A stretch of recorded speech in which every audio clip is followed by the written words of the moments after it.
Bueno, hoy vamos a hablar de infecciones hepáticas. Es muy larga la clase para dar los dos contenidos. Infecciones hepáticas y tumores hepáticos es un montonazo.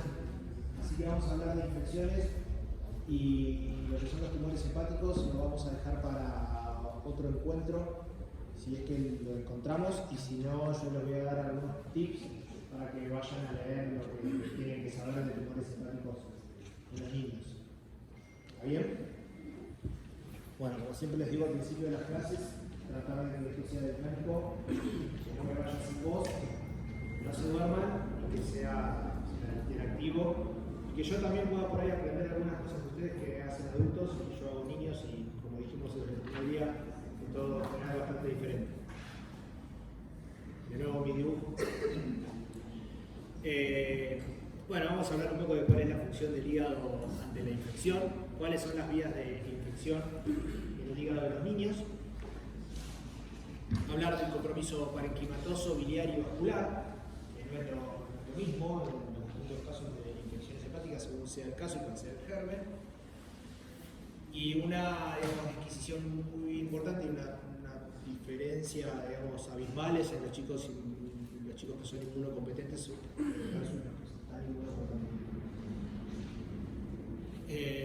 y cómo se comportan según cada uno de los agentes las distintos tipos de infecciones y cuál es el abordaje que podemos darle desde las imágenes, de los diferentes métodos y qué es lo que podemos hacer. Algo muy importante que ustedes tienen que tener en cuenta, sobre todo no solamente en este medio, en este país, sino en todos lados, que las infecciones hepáticas hay una cuestión epidemiológica que todos debemos conocer, sobre todo en el territorio argentino, pero en toda Latinoamérica.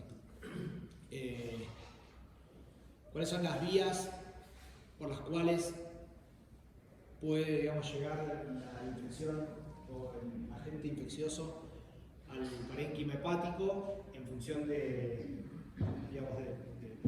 cómo es el funcionamiento y cómo es la fisiología hepatobiliar? Ustedes saben que el 70% del flujo sanguíneo hepático está dado por la circulación portal, ¿sí? Que tiene todo el retorno esplácnico de la sangre, que hay un circuito enterohepático, ¿sí? de sangre y de todos los productos del metabolismo, y que hay un pequeño aporte un pequeño aporte de sangre fisiológica a través de la arteria hepática, lo que está con rojo, que no es más del 20-30% del flujo, pero que cuando hablamos de diseminación hematógena y cuando hablamos de infecciones que se diseminan como émbolos sépticos, es a través de las arterias, ¿sí? A través de la arteria hepática. Bien, ¿qué sabemos del hígado? Que el hígado tiene actividad fagocitaria, que produce y excreta la bilis, y que esto son dos elementos fundamentales a la hora de defenderse contra una infección. Hablamos de la epidemiología, hablamos del germen y el tipo de huésped, de que puede ser inmunocompetente o inmunocomprometido, y que los distintos gérmenes pueden ser principalmente bacterias, virus, hongos y parásitos. De los virus vamos a hablar poco y nada, les diría que hoy no vamos a hablar de los virus, vamos a hablar de las bacterias, los parásitos y los hongos.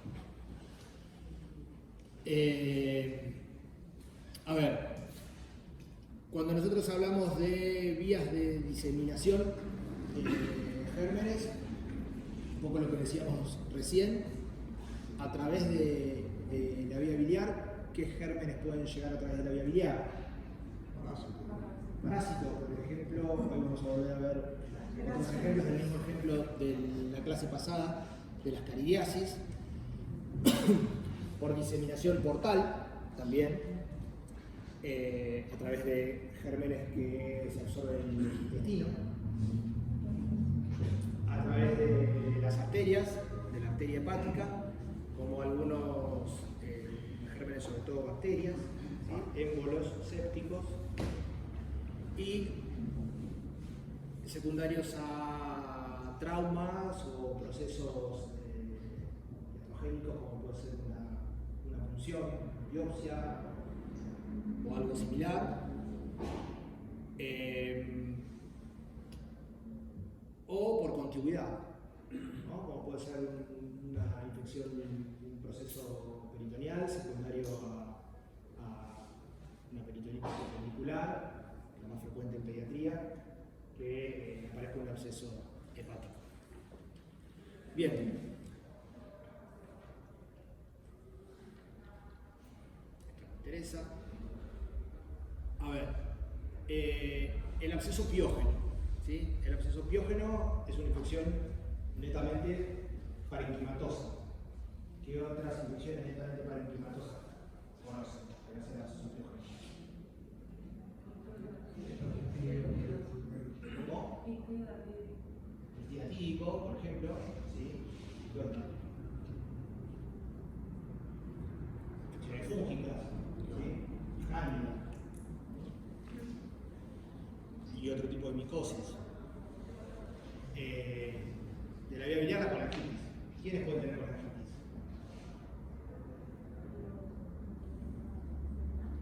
¿Cómo? ¿Lo que tiene atresia? ¿Entiendes? Decí que me escuché. No. Tiene atresia, no tiene dilatación de la vía biliar, en general no tiene vía biliar, es más difícil de detectar. Algún proceso obstructivo, vamos a ver un ejemplo, bien. ¿Sí? Los procesos obstructivos que dilatan la vía biliar, esa estasis biliar que responde al desarrollo de infecciones. Bien. ¿Qué otro? Por contribuir a hacer aquí, que puede proceso de la vía biliar. Sí, no es lo más común. Sí. La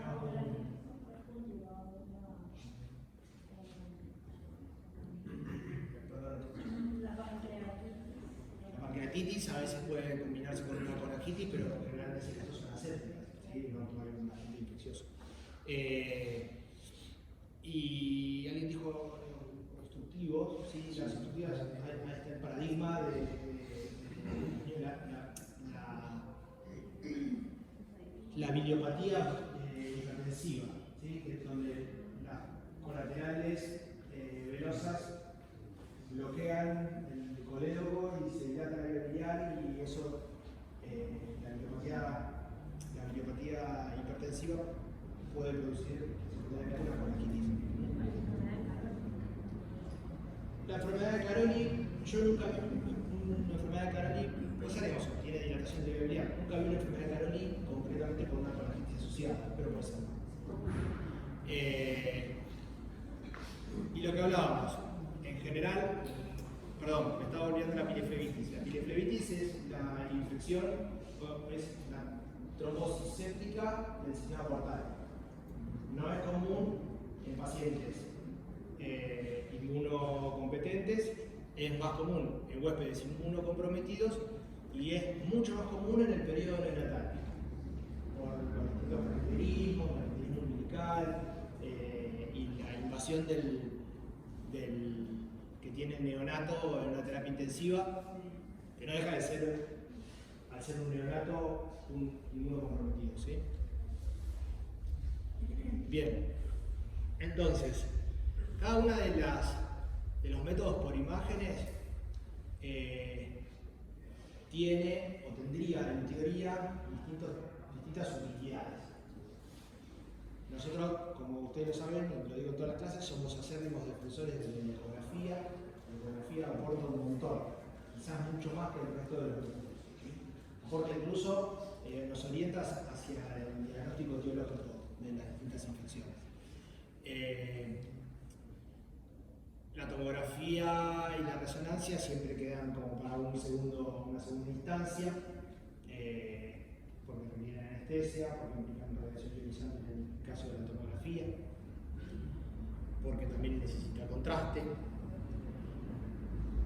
El intervencionismo, la radiología intervencionista es más que nada terapéutica, pero sirve un montón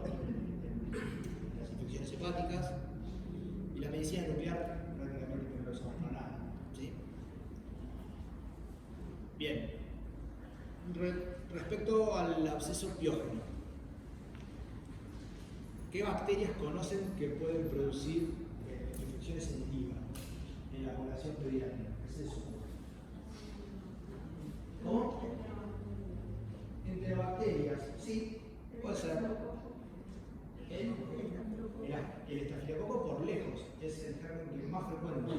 Incluso en huéspedes inmunocompetentes, el estáfilo y la infección por estáfilo en la comunidad, sepsis por estáfilo en la comunidad, neumonías bullosas que vimos en el bolo de tórax, y son comunes, lamentablemente cada vez más comunes.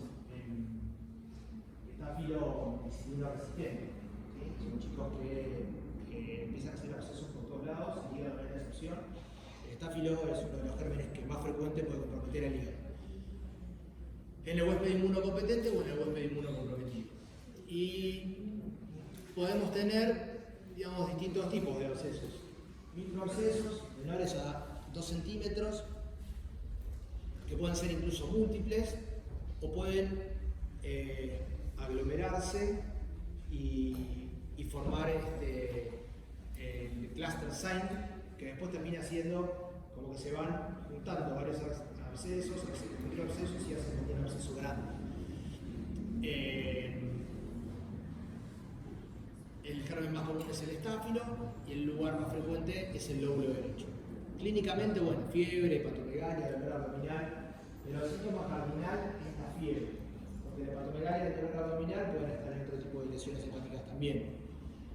En general, como son del lóbulo derecho, pueden asociar una telectasia, ¿sí?, del lóbulo inferior derecho, porque el paciente no expulsiona bien el diafragma, y pueden incluso tener derrame pleural. A ver, la ecografía, como les decía, y el Doppler va a ser el primer estudio. La ecogenicidad del absceso va a ser variable, al punto que a veces parecen imágenes sólidas. Uno, ténganlo en cuenta, a veces parecen imágenes sólidas y uno puede confundirlo con un tumor.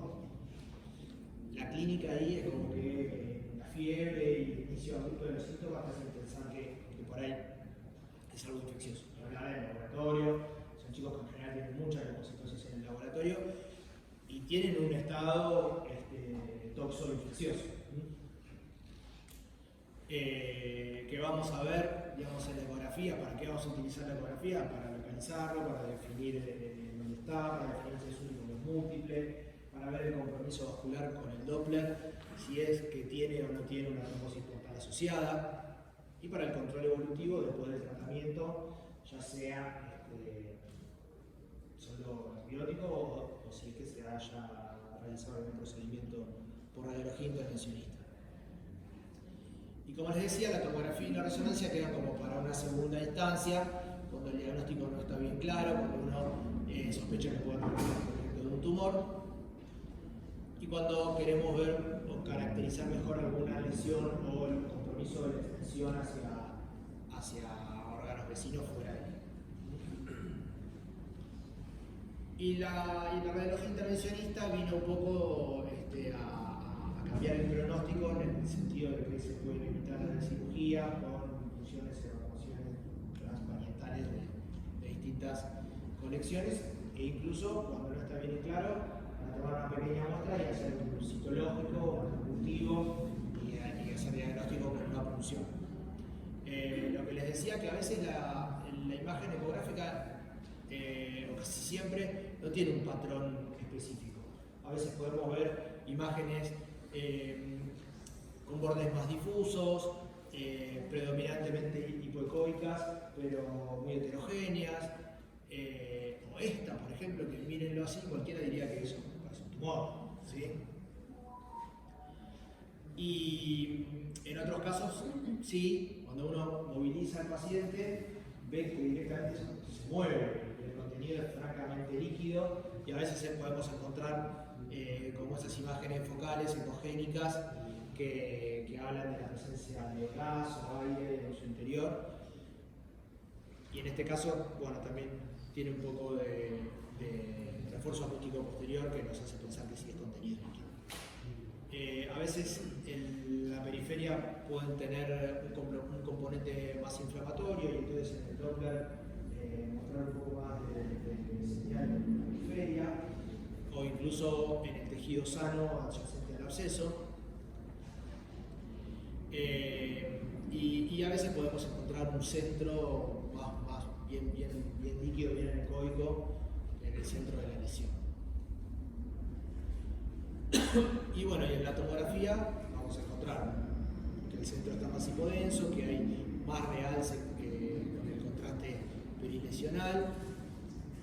A veces podemos encontrar también como subcapsular o perihepático un aumento de la densidad de la grasa mesentérica. Localizamos desde ya mucho más la lesión, definimos mejor cuáles son los elementos afectados en el caso de la tomografía. Y podemos detectar incluso también la presencia de aire, ¿sí? Me parece, me voy a contar un chisme, me parece que la tomografía después de la función, por eso tiene aire, ¿sí? Pero bueno, este es un ejemplo de un chico de 10 años que tuvo una peritonitis auricular y que después de unos días volvió a la consulta con fiebre y pidió una ecografía y se encontró que tenía un absceso.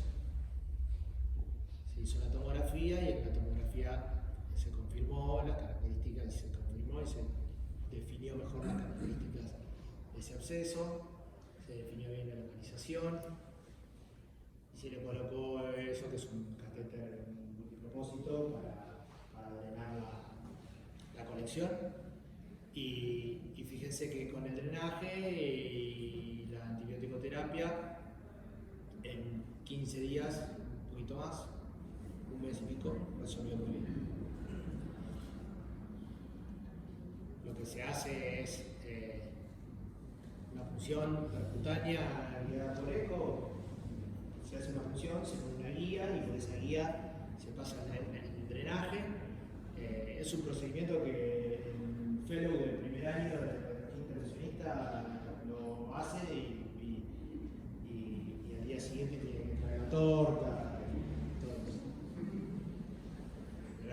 Técnicamente es más sencillo de lo que uno parece que pueda llegar a ser. Y esto, como les decía, es la misma imagen, claramente. Es después de la punción, el seguimiento, ahí es la cavidad con el catete enrolladito dentro. Eso se deja unos días hasta que deja de drenar, después se clampea y se hace el control con el catéter clampeado y después se saca. Fíjense este es muy interesante. Es una chica de 2 años con episodios de reconstrucción a repetición. Me acuerdo perfecto, fue un viernes. ¿Vieron los viernes? Hay un horario que todo el mundo se tiene a trabajar. Y vino esta paciente de la guardia, ¿no? Y tenía fiebre, dificultad respiratoria y tenía una placa de tórax que era esta. Hay un sesgo, ¿no? Porque ustedes saben que hoy es la segunda clase de hígado, ¿no? Porque no tiene mucha gracia en ese sentido, pero ¿alguno la quiere describir?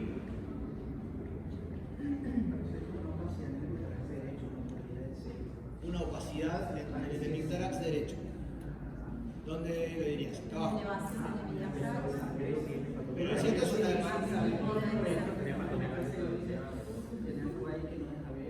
bien, a vos te llama la atención esto, ¿sí?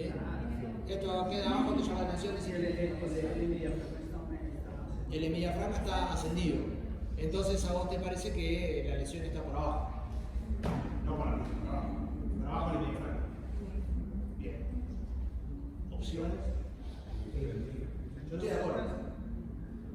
El pibe tenía fiebre y hipoventilación en la base. Y esta placa. ¿Y con ruido? ¿Otra opción? ¿Otro diagnóstico? ¿Otro diagnóstico? Sí, por ejemplo, acá. Luis Fernando Castillo Lozano. Luis Fernando Castillo Lozano dice que la lesión está por debajo del diafragma.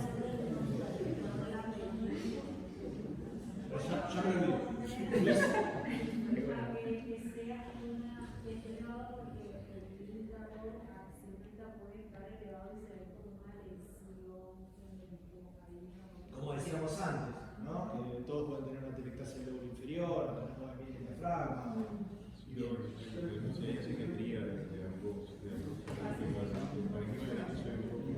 Bien, parece disminuido de volumen el parénquima derecho. El volumen del parénquima pulmonar derecho parece disminuido. Las pesas de un diafragma derecho elevado. Lo que pasa es que si uno piensa, por ejemplo, uno dice, si hay una pérdida de volumen del hemisferio derecho, pero el mediastino no está traccionado, entonces yo digo, no, una telectasia no puede ser. Puedo hacer una ecuación armónica sí, pero ¿qué pasa? No le veo tampoco una programar, o sea que lo voy descartando. Por eso yo digo, lo único que me queda es o un derrame o algo que está por debajo. Perfecto, hay algo por debajo. Bien, vamos a ver. ¿Y la parálisis diafragmática no se ve así? Puede ser, sí, puede ser que el chico tenga una parálisis diafragmática, pero estaba taquipneico, estaba con fiebre, de 2 semanas de evolución, tenía este diafragma así, y hay algo más en la placa que debería llamarles la atención. Hepatomegalia. Hay imágenes ¿Cómo? hay unas imágenes más Bien, hay unas imágenes de lúcidas. Acá esto, por ejemplo, o esto, como si hubiera aire. Bien, bien. Entonces, convenimos en que el problema está por debajo del diafragma y que ahí hay unas imágenes de lúcidas que no tendríamos que contestar. Bien, ahí están un poco más detalladas. Esto fue un rato después. Le repitieron la placa de pie, ¿sí? Porque está en acostada. ¿Sí? Podríamos haber hecho ese ejercicio y debí preguntárselo, que no lo hice. Pero sí, está acostada. Entonces dijimos, ahora batir de pie, porque una imagen aérea, el hipocondrio derecho, ¿qué puede tener? O sea, entonces se repitió de pie y tenía esto. Un nivel hidroaéreo grande en el hipocondrio derecho. El chico probablemente sano, gordo. ¿Sí? Bien. Entonces se hizo una eco. ¿Sí? Con la eco le encontramos eso en el lóbulo derecho, hepático. Burbujitas, bastante aire en un absceso hepático derecho. Encontramos un absceso hepático derecho con mucho aire adentro. ¿Sí? Pero ya era viernes, era más tarde todavía. Entonces cuando nos fuimos a mostrarle a los chicos de intervencionismo que este paciente estaba, intervencionismo no tiene igual. Cuando vaya a terapia está bueno. Entonces, eso pasó. Fue a terapia. ¿Sí? Fue a terapia, no se fue en ese día, se democultivó, que trataba en la sala, chico con mucha dificultad, se fue a la terapia. Y 12 horas después empezó con muy mala mecánica ventilatoria, estaba hipoxémico, tuvo un episodio de expectoración muy fea y se chocó y se hipotensó y se fue a terapia. ¿Sí? Cuando llegó a terapia y se lo ventiló, tenía esa placa. Entonces, fíjense, ahora tiene un tubo endotraqueal, no se llega a ver acá, pero se lo ventiló y tenía esa placa. Entonces agarró y se le puso este tubo, porque pensaron que en realidad tenía un derrame pleural. Entonces se puso ese tubo, ahí acá está el tubo. No, el tubo estaba en el tórax, pero esto estaba. Entonces tiene un motórax. ¿Qué le pasa? Se le puso otro tubo. ¿No? Pero no se les comunicó a los terapeutas que ellos no tienen la Claro, sí, pero el chico hipoventilaba. Hipoventilaba, era inventilable, por objetivo, había que hacer algo para Pero no vieron la que le hicieron al niño antes de antes de ya la terapia, no regresamos a la ecografía y tal. Sí, obvio, sí, pero el chico estaba inventilable y tenía una placa que tenía una motora tubo. Ese tubo no burbujeó. El tema es que cuando le pusieron el tubo sí hicieron la motora. No, porque de hecho no lo tiene, en ningún momento tiene neumotórax. Pero si vos pones un tubo, lo haces en el motor. Ah, bueno, sí, pues si no lo pones el tubo y lo pones bajo agua y no tiene una línea clara de despegamiento. Le pusieron ahí la presión en la cavidad. Y la realidad es que tenía dos tubos y tenía eso. O sea, acá hay más aire. Estaba comunicado. Entonces, el chico empeora, mayor requerimiento de inotrópicos, mayor shock, se para y lamentablemente fallece.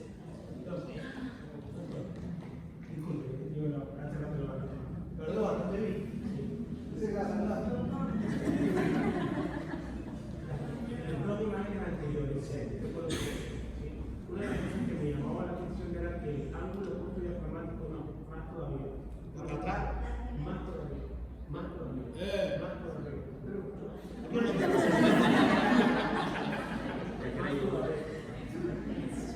Bueno, ahí. Era así que, ahí. El ángulo oculto diafragmático derecho no se ve bien, pero aún así se encuentra todavía la hipercalidad en los brazos caninos. Ah, claro. Entonces, derrame no tiene. No parece. Si tiene, tiene un poco. Y no tiene despegamiento pleural. Y aparte de eso, o sea, sería muy escaso. Y el segundo se mueve evidentemente con la presión transtorácica elevada que tenía. ¿Sí? Pero hay algo que me llama la atención en esa imagen también allí, Sí. es que la siguiente imagen en la cual ya muestra la evolución tórpida, en la cual entra terapia, Está. no, en la cual lo ¿Qué sigue? otra. Sí, en esta imagen, ya ahí sí tiene derrame. Sí, ahí ya se ve, ya va un borramiento del ángulo diafragmático derecho. Y tiene un velamiento del lóbulo superior, aparte, ¿no? Pero ahí asocia patrones extremos y laterales, esa es la parte que no comprendo. Sí, bueno, por eso el Porque chico. reventarse, reventar. Sí, o probablemente después de la expectoración capaz que también se aspiró. Debe de haber pegado con ese abdomen que tenía. Exactamente. Tal cual. Lo que pasa es que todo el tema de los sectores. Bueno, fue una evolución muy tórpida. Sí, doctora. En ese caso, ¿no es mejor sugerirle la como para caracterizar mejor por esa imagen? Bueno, pero hoy con el diario del lunes, esto fue un viernes, última hora, todo sucedió estrepitosamente, madrugada, papá que no tenía ayuno, el chico hemodinámicamente inestable, bajar la tomografía es una desgracia. Y la ECO la tenía la ECO de ahí, en ese momento no se repitió, tenía el acceso de una ECO que hacía 4 o 5 horas. Bueno, les sigo contando. ¿A alguno se le ocurre algún diagnóstico?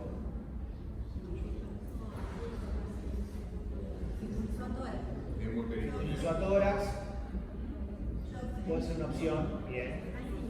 Un abdomen agudo perforativo. Shock séptico, Hay una dentro de otra. obvio. Un abdomen agudo perforativo.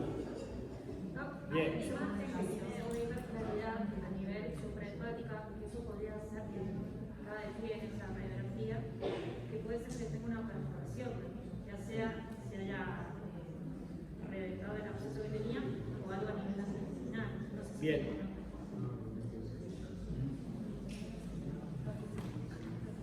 A ver.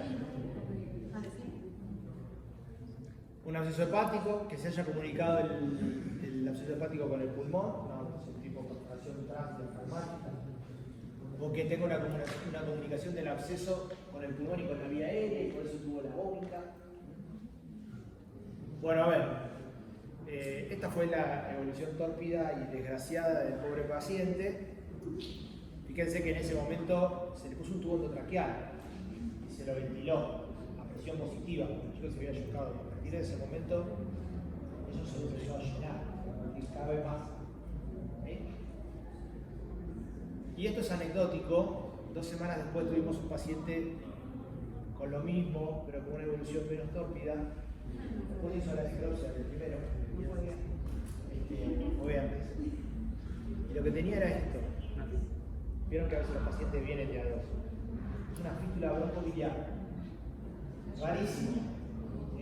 Rarísimo. Pero bueno, eso es lo que tenía nuestro paciente. ¿Sí? Una fístula broncobiliar como esta. La otra placa que me ponen el tubo es la anterior placa. Allá, en línea media, que está también dilatado. ¿Eso que sería trágica? ¿Qué es? No, yo creo que ahí el paciente se pinchó. Se tuvo un tórax después de se pinchó por No lo rompo, sí, se pinchó después de estar ventilado a altas presiones porque él estaba inventilado. Y eso sí es neumotórax. ¿Sí? Bueno, rarísimo. Esto se lo cuento a modo de anécdota. Se hizo como largo el caso clínico, pero nadie va a tomar esto. Son cosas rarísimas que existen. Se opera y se cierra, de arriba y de abajo. ¿Sí? Hay pocos casos reportados, una rareza, paciente garra, paciente raro. Bien. Parásitos. ¿Sí? Infecciones por parásitos. No es lo mismo huésped inmunocomprometido que huésped inmunocompetente. ¿Alguien habló de la hidatidosis? ¿Por ahí saben de qué se trata la hidatidosis? ¿Sí? ¿Quién sabe? Acá hay un montón de hidatidosis en Argentina. Es un parásito que se transmite por medio de las heces. ¿De las heces? O sea, el animal come ese parásito. Ajá. Luego se lo transmite, o sea, por medio de las heces, por exacto, por regar. Ajá. Y bueno, contamina pues, la carne, el agua, y eso lo El perro. El perro es el que es el huésped definitivo, es el donde se realiza el último ciclo del parásito. Es el que a vos te contagias el perro. ¿Cómo? Una zona rural de acá de Argentina, sí, una provincia ahí. Sí, en el sur. Sí, hay mucha hidatidosis en el sur. ¿Sí? En Neuquén, en el Río Negro. Y vemos un montón de pacientes. Pero también acá en el conurbano bonaerense también hay hidatidosis. A ver, en general la infección se adquiere y los quistes hidatídicos se van creciendo durante el tiempo. A veces son hallazgos fortuitos o incidentales en la adultez y son pacientes que se agarraron en la focus de la edad pediátrica. ¿Sí? Y digamos, el hígado y el pulmón son uno de los sitios más donde más frecuentemente podemos ver abscesos por hidatidosis. ¿Sí? Hay una clasificación, que es la clasificación más común, que es la que ustedes tienen que saber. Si uno quisiera tomarles algo de hidatidosis, podría tomar esto, ¿sí? Que es la clasificación de Garvey, que habla de los distintos estadios, ¿sí? del quiste. Un estadio 1 en donde el quiste tiene una pared acicogénica bien definida, bien lisita, que es gruesa, ¿sí? No es como una pared de un quiste simple, más allá que los quistes simples en el hígado, en la edad pediátrica prácticamente no existen, ¿no? Pero la pared en general están engrosadas. Después un estadio 2 en donde hay una membrana adentro del quiste que se empieza a desprender, ¿sí? Y se desprende y cae libre dentro de la cavidad, que se llama el signo del camalote. Entonces podemos ver eso, que es un estadio 3 en donde está un estadio 2, que es donde se empieza a desprender, y después cuando se desprende del todo y está medio así como flotando dentro de la cavidad quística. ¿Sí? Después a esto se le llama quiste hijo o vesícula hija, que son pequeños, digamos, quistes más pequeños en la cabeza del quiste. Es el signo patognomónico de la... Es uno de los signos patognomónicos de la infección por hidatidosis. Y después los estadios 4 y 5, que es cuando ya el proceso se empieza como a reparar, hasta llegar al último estadio, que es el 5, donde se repara el quiste solo y tiene esa imagen calcificada, ecogénica, con sombra, que ya después de ahí no crece más. ¿Cuál es el tratamiento? Tratamiento médico con agentes antiparasitarios, el tratamiento quirúrgico laparoscópico, y por intervencionismo antes se hacía un tratamiento que era pulsarlo, aspirarlo, inyectarle alguna sustancia matagusanos y volver a aspirarlo. Esto ahora ya no se hace más. ¿Cómo lo vamos a ver en la tomografía? Como una imagen quística, bien hipodensa, generalmente no tiene tabiques. Este chico había sido sencillamente un hallazgo en una ecografía abdominal que se le había hecho por algún otro motivo. A ver si les puedo mostrar esto.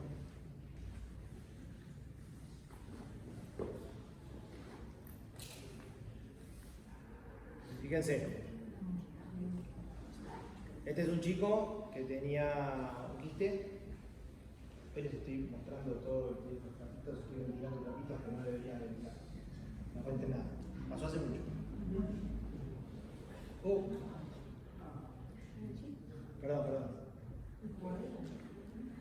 Casi les spoileo. Entonces, bueno, se hizo una cirugía laparoscópica, se llevó al quiste. Miren esto, no se asusten.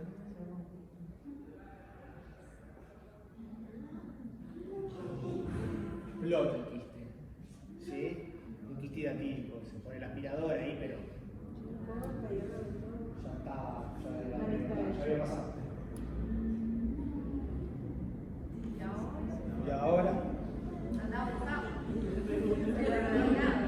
rompió el quiste. ¿Qué pasa cuando se rompe un quiste hidratídico? Se disemina en el más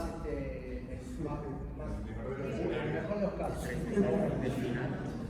Los chicos pueden hacer un shock anafiláctico en el momento de la ruptura. Exacto. Pueden hacer un shock anafiláctico y que se pudra todo, o qué pase. Ahí lo tenés.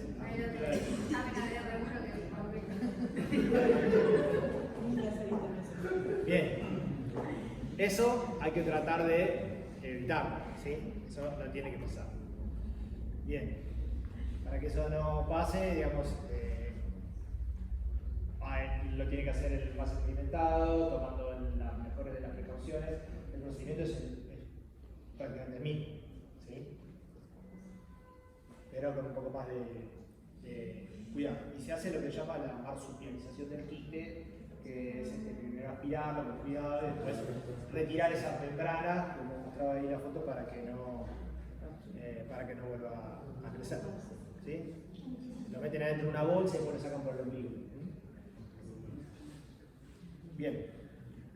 Bueno, este es un chico que tuvo un trauma abdominal cerrado y que empezó con fiebre y que hizo una diseminación del quiste que no se sabía que tenía, ¿sí?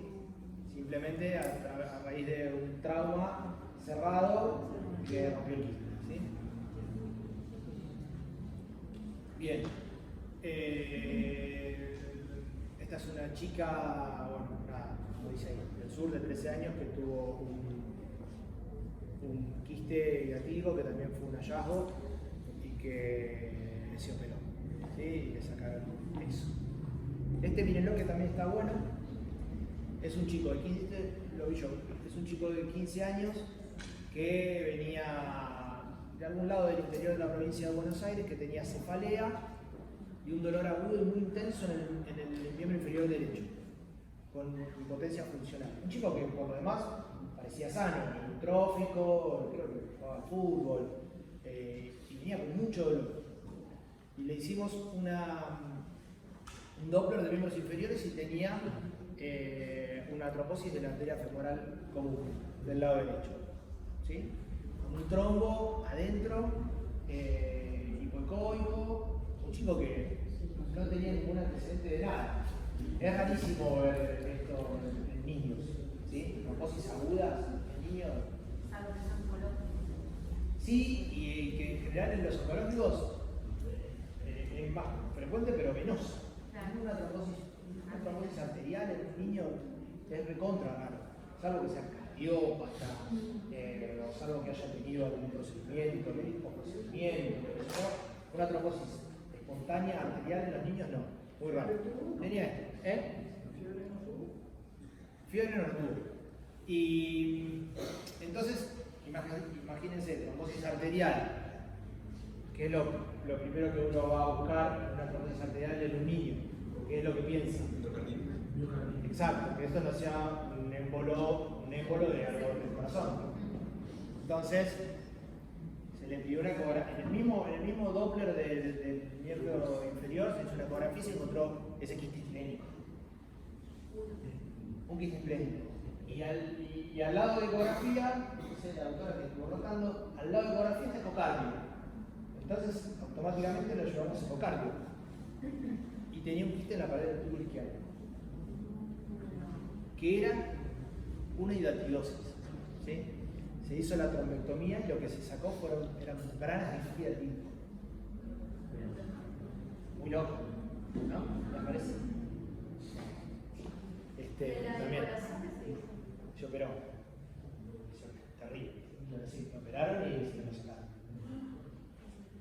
Bien, a ver, hongos, ¿sí? En el inmunosuprimido, la ecografía siempre va a ser el primer estudio.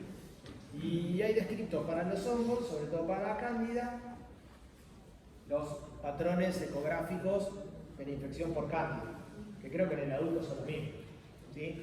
Y que los tienen que saber. Y la resonancia es mucho más sensible que la tomografía para la evaluación de imágenes, infecciones por hongos en el hígado, sobre todo porque son muy chiquitos. Y la tomografía prácticamente no se usa y el intervencionismo menos, o a veces sí cuando da dudas sobre instalar o no tratamientos en pacientes oncológicos. Siempre recuerden que los tratamientos con antifúngicos son tratamientos que en general son nefrotóxicos y que se dejan por mucho tiempo y que a veces uno trata de evitarlos si no está seguro de cuál es el agente causal de la infección. Pero bueno, respecto de los patrones, hay 4 patrones que tienen que recordar. Uno es el de la rueda dentro de rueda, que es una zona periférica más hipoecoica, que es el anillo fibroso, y adentro una zona más ecogénica que tiene células inflamatorias. La imagen de ojo de buey, que es la imagen más común, que es la hipoecoica por excelencia, más hipoecoica que otra cosa, y que en el centro, cuando el chico empieza a recuperar neutrófilos, cuando empieza a salir de su neutropenia, ese componente inflamatorio del centro hace que ese centro se vea un poco más ecogénico. Por eso se llama imagen de ojo de buey. Lo más común es esto, ¿sí? Ver una imagen predominantemente hipoecoica, ¿sí? Dentro del parénquima hepático, que suele verse más ecogénico respecto de la lesión. Y las mismas lesiones suelen estar en el vaso, ¿sí? Nódulos hipoecoicos, de diferentes tamaños. Y después, la reparación de esas lesiones son, en general, van a la calcificación, se empiezan a poner más ecogénicas y algunas pueden llegar a tener sombra acústica. Bien, este es otro paciente que venía de Neuquén con una leucemia mieloblástica aguda, tipo 5, bastante mala, por cierto, con mal pronóstico, que se internó por una neutropenia prolongada. Muy bien, al examen físico, ¿sí? Y con una ecografía hepática que mostraba esta imagen. ¿Cómo la describiría? Doctor, se posteó sobre el hipopótamo, de ahí de la espera, segunda fila, última.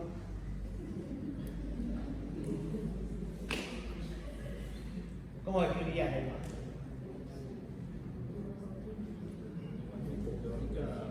Una, perdón.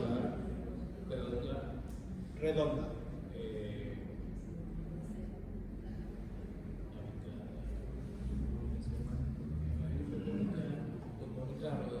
Hipoicóica, redondeada. No, yo creo que es una imagen focal, redondeada, hipocogénica, que tiene de borde definidos, que tiene una imagen hipertónica en su interior de tan importante y Mural, parece mural. con doble periférico. Bien, bien. Con un poquito de doble periférico. ¿Y la tomo? ¿Cómo la describiría? ¿En qué segmento está? En el segmento 12 se observa una imagen hipodensa, Ajá. de bordes definidos. Hipodensa. Con los bordes bien definidos. Con un poquito de realce periférico, si queremos en la última. El tiempo Eso que pasó ahí es mala praxis radiológica. ¿Sí? Claro, no se van a poder. No se hace sin contraste, se hace con contraste. ¿Sí? Y por el tipo de lesión, en donde sospechamos que sea infecciosa, no le hacemos fase arterial, ¿sí? Le hacemos solo fase venosa. No es un tumor. Bien, entonces hagamos de cuenta que la de arriba no está. No. ¿Cómo sabes? Ahí cuando ya tuviste el corte. será un centro necrótico, Rafael, Entonces ahí ya es. con necrosis central. Bien, ¿qué densidad tiene esto? Líquida, ¿no? ¿Y esto? ¿Te parece? Aire. Un poco más denso, sí, parece grasa. Bien. Bueno, esto es eso, ¿sí? ¿Qué parece? Grasa, exactamente. Bueno, es una mucormicosis. ¿Sí? La mucormicosis, recuérdenla, tiene esa imagen. ¿Sí? Mucormicosis siempre el paciente, la mucormicosis siempre paciente inmunocomprometido. ¿Sí? No es común. Y tiene esa imagen parietal, focal, de menor densidad que es grasa. ¿Sí? Y otra cosa del mucor, es muy común la sinusopatía con el mucor. ¿Sí? Más que los accesos hepáticos, los chicos inmunocomprometidos es mucho más común la sinusopatía. ¿Está bien? ¿Cómo? Sí, por supuesto. Sí. Pulmón no tanto, pero accesos sistema nervioso central sí. No me acuerdo qué decía el anterior, ya me agarro el apuro. Mycobacterium, lamentablemente hay mucha tuberculosis. ¿Sí? 11 días de vida, fiebre, anemia, hepatopleno, cultivos y serologías negativas. ¿Sí? Y tenía estas imágenes en el hígado, microabscesos hipoicóicos y lo mismo en el vaso. ¿Sí? Microabscesos. ¿Está bien? No confundir con el patrón reticular del vaso en la primera infancia. ¿Sí? Creo que tenemos una clase de eso, si no, yo les prometo mostrárselos, el patrón reticular del vaso en los niños, que a veces puede confundir con microabscesos, pero son distintos. Bueno, así era el hígado, así era el vaso, y lo que tenía muy característico de la TBC son esas adenopatías. Adenopatías en el hilo esplénico y hepático,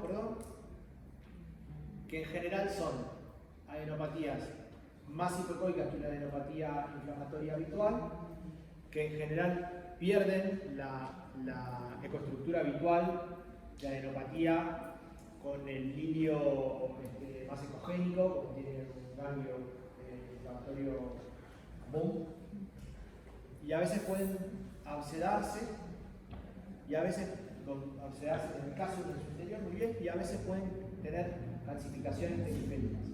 ¿Sí? Y en general, en las TBC abdominales de estos ganglios hay un montón. Les va a llamar mucho la atención porque hay un montón. Hay neuropatías en los cilios y hay neuropatías mesentéricas. Esta era el lavado gástrico dio positivo para el Helicobacterium tuberculoso y esta era la placa de la mama. Se trató de una tuberculosis congénita. ¿Sí? Siempre la tuberculosis, lamentablemente, cuando hay un absceso hepático, tengan la helicobacterium. ¿Sí? Esto, en el caso de una TBC congénita, son microabscesos, en general tienen compromiso hepatoesplénico. En los chicos más grandes puede ser un absceso linfoico único o múltiples. La TBC tiene cara de cualquier cosa. Bien, algo más respecto a los parásitos. Esto es un ejemplo parecido al que vimos el otro día. A través de la vía biliar, suben a través del intestino, entran al hígado a través de la vía biliar, se quedan a vivir en la vesícula, forman abscesos hepáticos y replican ahí.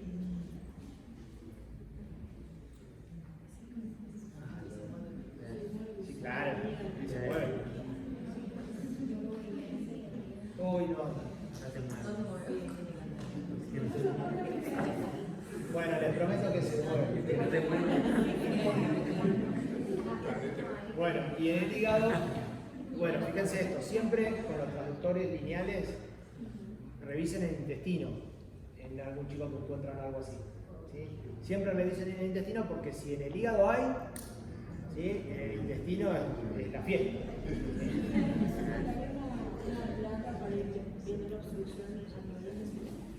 ¿Cómo?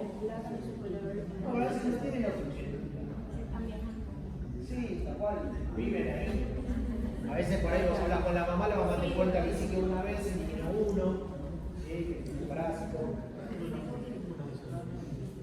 Sí. Bien, y así se ve la tomografía. Fíjense que tienen un molde en lo que es la vía biliar y múltiples abscesos, ¿no? Acá. Bueno, y se sacan. Es un laburo así como muy artesanal, porque hay que instrumentar la vía biliar y ir retirándolo como se puede, de a uno. Y se hace un tratamiento con albendazol, incluso directamente adentro de la vía biliar. Este es un chico que, no sé si se los conté la vez pasada, pero fue un trauma de abdomen cerrado porque se cayó una pared en la casa. Y tenía en el líquido libre el residente que le hizo la eco como trauma cerrado de abdomen. En el líquido libre le encontró, exacto, en el líquido libre le encontró los ascaris flotando. Bueno, y esto es lo que les decía, el cavernoma de la porta, la biliopatía obstructiva, secundario a las varices, la dilatación de la vía biliar y la colangitis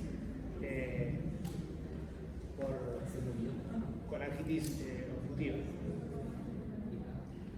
Bien, es un cuadro bastante grave, ¿sí? La colangitis obstructiva. Los gérmenes como que replican muy rápidamente y deviene el shock séptico y los chicos se mueren. Muy bien. Y la pileflebitis, que es la tromboflebitis séptica de la porta y de las ramas de la porta, como les decía, más común en pacientes neo o inmunocomprometidos. Y esto es lo que se ve. ¿Sí? Este es un chico de 17 días de vida, ¿sí? Que tenía eritema periumbilical, que ahí parecía, digamos, haber sido la puerta de entrada, o mismo una celulitis que tenía en el miembro inferior. Y se ven estas imágenes ecogénicas. ¿Esto qué es? Bueno, por ahí no están acostumbrados a verlo y yo lo veo como una obviedad, pero esto es la vena umbilical. ¿Sí? Se lo paso rapidito porque hay un embarazo. Entonces, bueno, ¿qué pasa? Cuando, fíjense, esto es 28 de enero de 2012, julio del 2015, el chico estuvo bien, se curó, pero ¿qué hizo? Sí, sí. Pasaron 3 años. Nunca reperfundió esa corta y cambió una enfermedad por otra y la mala poca. La hipertensión portal. Bien, estos son los colaterales. Y como conclusiones, saber que las imágenes juegan un rol fundamental en el diagnóstico y tratamiento de las infecciones, que la ecografía y el Doppler siempre es el primer estudio. Si ustedes no vinieron a ninguna clase y hay alguna pregunta en el examen, yo digo, ¿cuál sería el primer estudio? Que es importante conocer la epidemiología, ¿sí? Y que en el huésped inmunocomprometido la resonancia muestra importante utilidad. A ver, no les mostré ni una imagen de resonancia, esto digamos, es relativo. Lo que les decía siempre, digamos, la categorización de las imágenes en el inmunocomprometido y la utilización de la resonancia es un elemento más en aquellos pacientes en donde se quiere demorar el tratamiento por la comorbilidad que implica el tratamiento con antifúngicos por tiempos prolongados. ¿Sí? Entonces, será una cándida, no será una cándida. Entonces, hay algunos trabajos reportados, sobre todo en niños más que en adultos, que la resonancia y el contraste dinámico de la resonancia muestra mayor refuerzo en el arterial que en el venoso y que algunas secuencias de difusión también ayudan al diagnóstico diferencial de la cándida versus otros agentes causales de abscesos hepáticos. Y que siempre, como todo, para la medicina, los equipos interdisciplinarios son fundamentales. No se lo preguntemos a la mamá de la paciente que le conté de la terapia, ¿sí? Porque estaba en un gran lugar y el paciente tuvo mala suerte. ¿Está bien?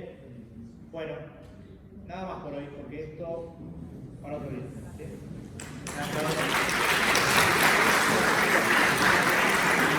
Dudas.